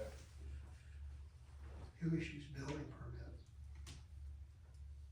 Building permits is gonna be parish. Shadow Parish. Actually, no, wrong. All permitting goes through City of Shreveport now. Parish subcontracts to City of Shreveport, so it's the City of Shreveport that actually issues everything. So you could require them to get a permit, you could adopt an ordinance requiring a permit with all the details. Right, yeah.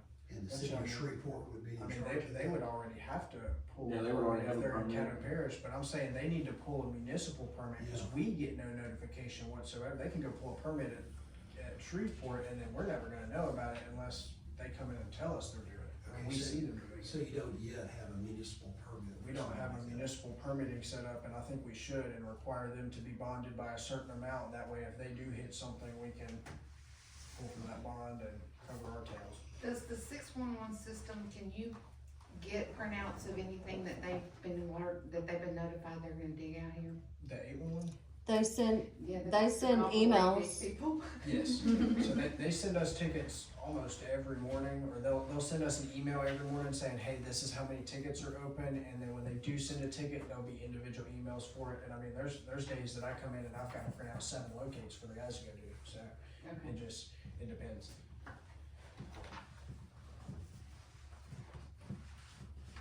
have a question. You just made me think of that. How are y'all handling them hooking up to the water meters for the units? That's another thing I need to talk to council about. So, one of the 3 contractors that have been out here with Comcast actually kept up with how many times they filled their 500-gallon tank. This is already something I've talked to Comcast's, governmental affairs about, and they pretty much said, y'all put a number on it, we pay you. So, they said 10 grand in water, just send us a bill. We get meters.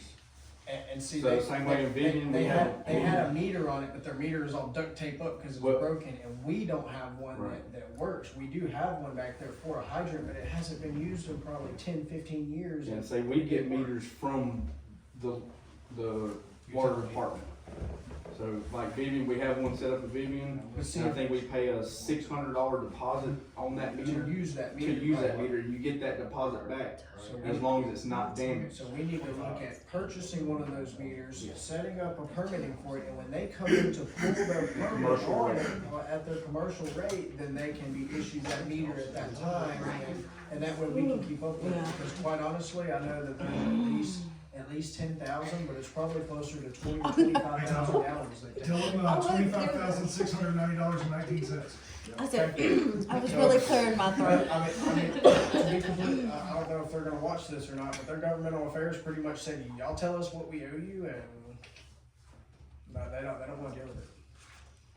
I already maybe mentioned litigation, in regards to those issues, so they don't wanna deal with it yet. There's no telling how much water, not just what they put in their 500-gallon tanks, how much water they've spilled out on the ground in the last 2-3 months. Not to mention the backflow prevention.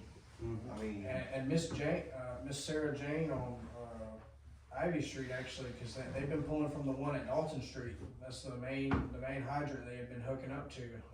She sent me a picture the other day and she was like, hey, I just wanna let you know they're out here pulling water from the hydrant with no meter on it, and their hose is just pouring water everywhere all over the road. And I mean, we have no way to track any of that, so, I mean, how much, and this isn't the first time it's happened too. There was, when they hit that line off of 169 going out to Cordy Knox Road, they busted a 2-inch main out there, and it was that day or the day before that I went out there, and I was not very nice to those men that were hooked up to our fire hydrant that we knew nothing about, because I just happened to drive by and see it, and I'm like, what the heck? Y'all passed an ordinance that made that theft of utilities.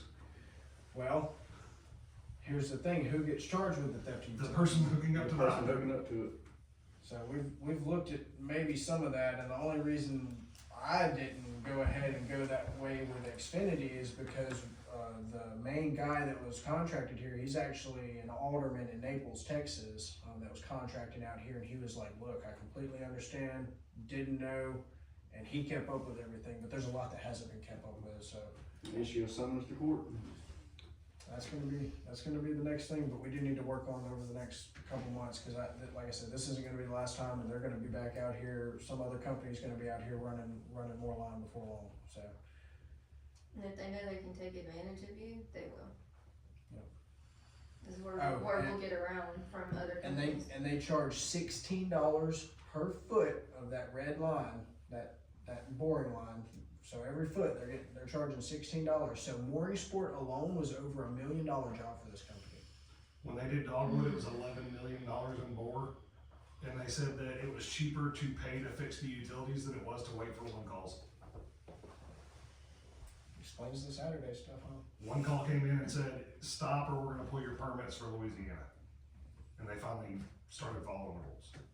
Yeah, and something I actually talked to our commissioner about earlier today, he's actually working on legislation right now, to set some limitations on these boring companies doing this, cause this isn't something that's just happening around here, it's happening everywhere, and there's no federal regulations to tie them to anything, just like there's no federal regulations on data centers and ecological impacts or anything like that, and so we've got, thankfully Crackman's already working on legislation to be introduced this year for boring companies, so maybe we'll get somewhere with that, but.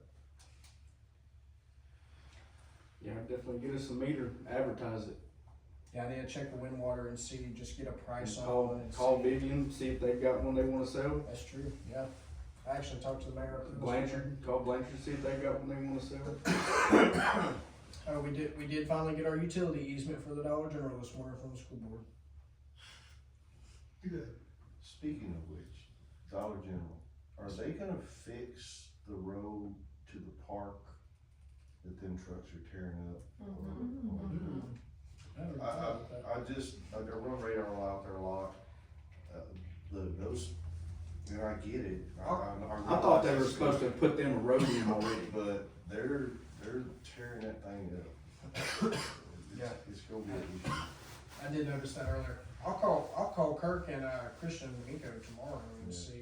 see what they think about all that. And Yeah, I mean, it probably wouldn't be nothing for them to just bring in another couple loads of gravel. and well, I was just thinking the make same our road thing, a little bit honestly, 'cause nicer. they're gonna have leftover, why don't they just grade that all the way down, put that gravel in there and call it good when they're done? We've needed repairs to that road before now, but Yeah. it's especially gonna be worse There's some now. pretty good ruts in there now, and those concrete trucks and all those other trucks coming in that entrance way, it's gonna look just like that hillside in a matter of weeks.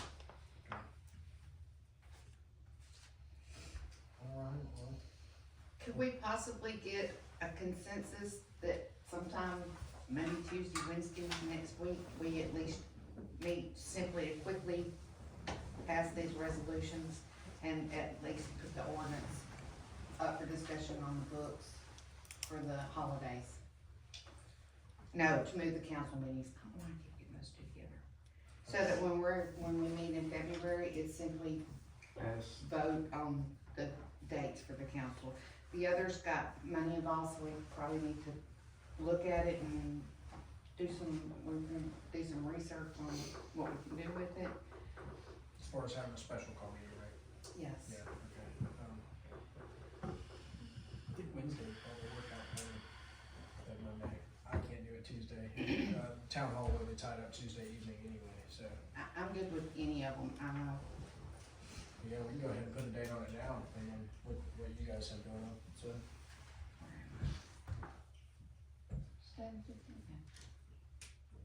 I'm good, I'm actually good through Thursday. So.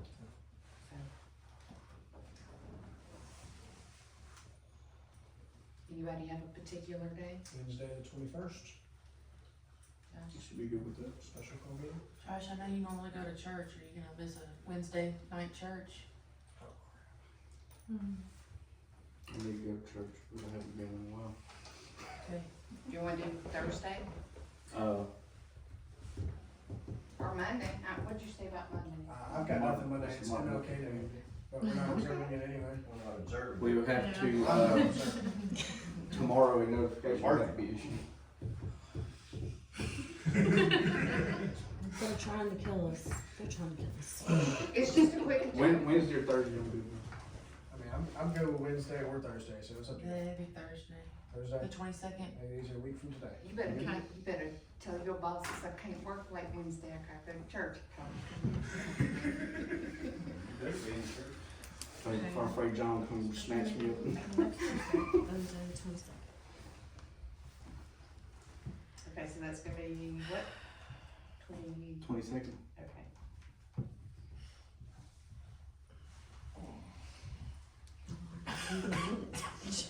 It's so funny. So Thursday, special call They meeting. make it sure. Maybe we can get the December 2025 approved at that. Do we wanna hold off on putting resolution 3 or what's Yes. gonna be ordinance 3? Let's hold off till Let's next month hold on on, that. because it's money, it's Oh, yeah, what's got gonna be on the pages in special here. call? Okay, so then we're gonna do what is going to be, resolution number 8, for description, and resolution 9, description. Now we're gonna reintroduce 5. That is 8 5 So, as, another new one. yeah, 5, for the, otherwise we gotta bring it back up and. you know, reintroduce, resolution 5 currently is resolution 8 and amended, or not amended, but it's gonna be a new written Okay, resolution. so 6 is gonna be 9. That's correct. 7 is just gonna be, it's not, it hasn't been introduced ever, has it, the holidays? Cause we know the table, it had the pay and all that in it. Yeah, but we can put 7 on there if you want to. So you do Okay, 7, 8, 9. and then. Oh. Introduce an ordinance to move the council meetings to the 3rd Thursday. So we got 1, 2, 3, 4 items. 1, 2, Am I missing anything? 3, Pretty 4. soon you're gonna need to amend your budget. I don't know if I can have all of that, take that That's- next week, but, Yeah. Alright, I can help you with anything I can help you with. yeah, I need to figure out Camille's schedule, Tabitha, sit do down you with her, want me, make she'll sure be here everything's to make those perfect. corrections since She'll I be here typed next those on Wednesday. the job What do you descriptions. have going on? You can if you want. It doesn't matter. It won't take me but just a minute and I know Okay. y'all are swamped. That's fine. Oh, listen, Time to I do can't that. make those corrections. Yeah. My head is in so many places, it's hard to. I'm literally wrapping up the minutes from the last meeting tomorrow. I have the last bit to do tomorrow. Okay, so I'm gonna get you the resolutions. I know these minutes. And then you don't have to And then special. the special meeting minutes all in 1 month. Yes, You need to redo 7, 8, and 9. yes. Tyler needs ordinance 1, Is it gonna be ordinance 1? Which one? Yeah. I guess and so. ordinance 2, the 2 in the budget. And do y'all wanna do, while you're doing all this stuff, you wanna do the executive session, didn't you? No, we don't wanna do all that right now. We just wanna get through this month and get through the council meetings and the job descriptions. Thank you. Appreciate it. So do you want me to do the ordinance 1? I think Gil's up and stay late, go ahead and do that executive session. Speaking of that, you'll be with us until February 12th? No further. Okay, so we need to figure that out. Do you have any recommendations for us? Thank you. Sticky note. Wonderful. It's So, Did you reach out to the one that Ben uses? Gosh, That's who this is? Okay. Chance, You said that. Chance Naren. Yeah, It's you the said son that of last time. Judge Nero. Yes, ma'am. Do we know how? so the council meeting's gonna be the ordinance, right? It's gonna be ordinance 1 to move the council meeting to the 3rd Thursdays of the months. Ordinance 2 is going to be our budget amendment.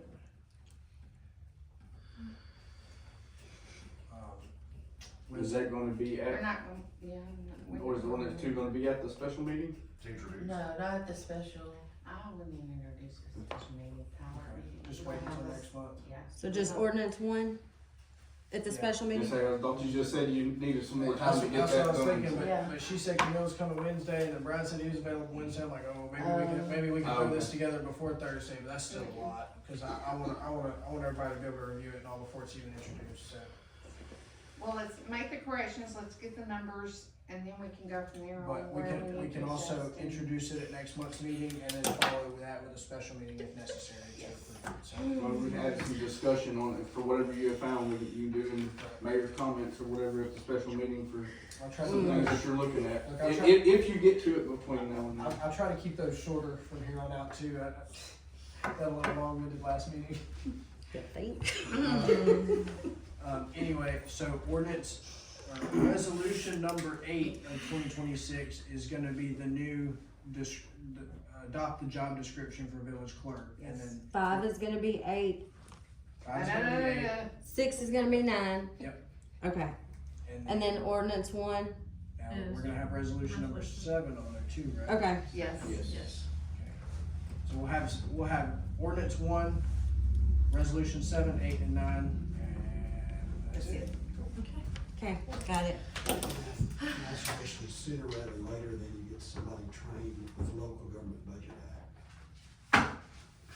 Through either the legislative auditor or the LMA or both. But until then, at least read the handbook. But until then, at least read the handbook. I've got the handbook. Yeah, I think, A lot of information. right, I think there needs some positive in-person training. Yeah, absolutely. And the Clerks Association does that. They'll bring in someone and they'll offer someone to come and work with a new clerk. Good job. All right, I believe that will conclude our January 15th workshop. Thank you. Motion to dismiss. Oh, yeah, do we need to do that on I'm the sure workshop? we do. Do we need to do that on the workshop? No, okay. This was yours. That one. Lisa, auditors.